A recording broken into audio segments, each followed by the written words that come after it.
ರಾತ್ರಿ ಸಾಗುವ ಮಾರ್ಗದಲ್ಲಿ ಬರುವ ಹೋಟೆಲ್, ಡಾಬಾಗಳು ಮತ್ತು ಇತರ ವ್ಯಾಪಾರಿಗಳು ಅವುಗಳ ಮಾಲೀಕರು ಮತ್ತು ಸಿಬ್ಬಂದಿಯ ಹೆಸರುಗಳನ್ನು ಕಡ್ಡಾಯವಾಗಿ ಪ್ರದರ್ಶಿಸುವಂತೆ ಉತ್ತರ ಪ್ರದೇಶದ ಮುಜಫ್ಫರ್ನಗರದಲ್ಲಿ ಜಿಲ್ಲೆಯ ಅಧಿಕಾರಿಗಳು ಆದೇಶಿಸಿದ್ದಾರೆ ಎಂದು ವರದಿಯಾಗಿದೆ. ಕನ್ವರ ಯಾತ್ರೆಯಲ್ಲಿ ಪಾಲ್ಗೊಳ್ಳುವ ಭಕ್ತಾದಿಗಳ ಗೊಂದಲವನ್ನು ತಪ್ಪಿಸಲು ಈ ನಿರ್ಧಾರ ಕೈಗೊಳ್ಳಲಾಗಿದೆ ಎಂದು ಮುಜಫ್ಫರ್ನಗರದ ಹಿರಿಯ ಪೊಲೀಸ್ ವರಿಷ್ಠಾಧಿಕಾರಿ ಅಭಿಷೇಕ್ ಸಿಂಗ್ ಹೇಳಿರುವುದಾಗಿ ಸ್ಥಳೀಯ ಮಾಧ್ಯಮಗಳು ವರದಿ ಮಾಡಿವೆ. ಆರೋಪ ಪ್ರತ್ಯಾರೋಪಗಳು ಕೇಳಿಬರಬಾರದು, ಕಾನೂನು ಸುವ್ಯವಸ್ಥೆ ಹದಗೆಡಬಾರದು ಎಂಬ ಕಾರಣಕ್ಕೆ ಈ ಆದೇಶ ನೀಡಲಾಗಿದೆ ಎಂದು ಸಿಂಗ್ ತಿಳಿಸಿದ್ದಾರೆ ಎನ್ನಲಾಗಿದೆ.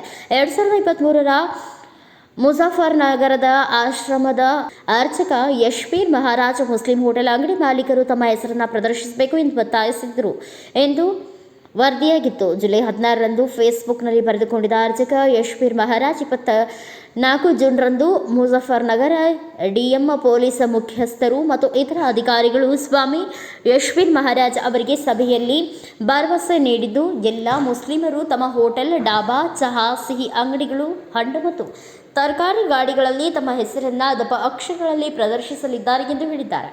ಹೆಸರು ಪ್ರದರ್ಶಿಸಿದ ವ್ಯವಹಾರಗಳ ಬಗ್ಗೆ ದಯವಿಟ್ಟು ನಮಗೆ ತಿಳಿಸಿ, ನಾವು ಪೊಲೀಸರಿಗೆ ಮಾಹಿತಿ ನೀಡುತ್ತೇವೆ ಅಂತ ಜಯಸನಾತನ ಎಂದು ಬರೆದಿದ್ದಾರೆ.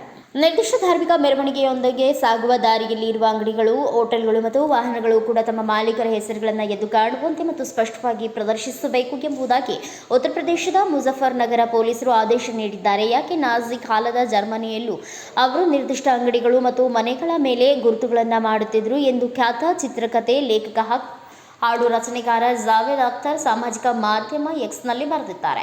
ಉತ್ತರ ಪ್ರದೇಶ, ಹರಿಯಾಣ, ರಾಜಸ್ಥಾನ್, ದೆಹಲಿ ಮತ್ತು ಮಧ್ಯಪ್ರದೇಶದ ವಿವಿಧ ಭಾಗಗಳಿಂದ ಉತ್ತರಾಖಂಡಕ್ಕೆ ಆಗಮಿಸುವ ಕನ್ವರ್ಗಳು ನದಿಯಿಂದ ನೀರು ಸಂಗ್ರಹಿಸಿ ಹಿಂದಿರುಗುತ್ತಾರೆ. ಈ ವರ್ಷದ ಕನ್ವರ್ ಯಾತ್ರೆಯು ಜುಲೈ 22ರಂದು ಪ್ರಾರಂಭವಾಗಿ ಆಗಸ್ಟ್ 2ರಂದು ಮುಕ್ತಾಯಗೊಳ್ಳಲಿದೆ.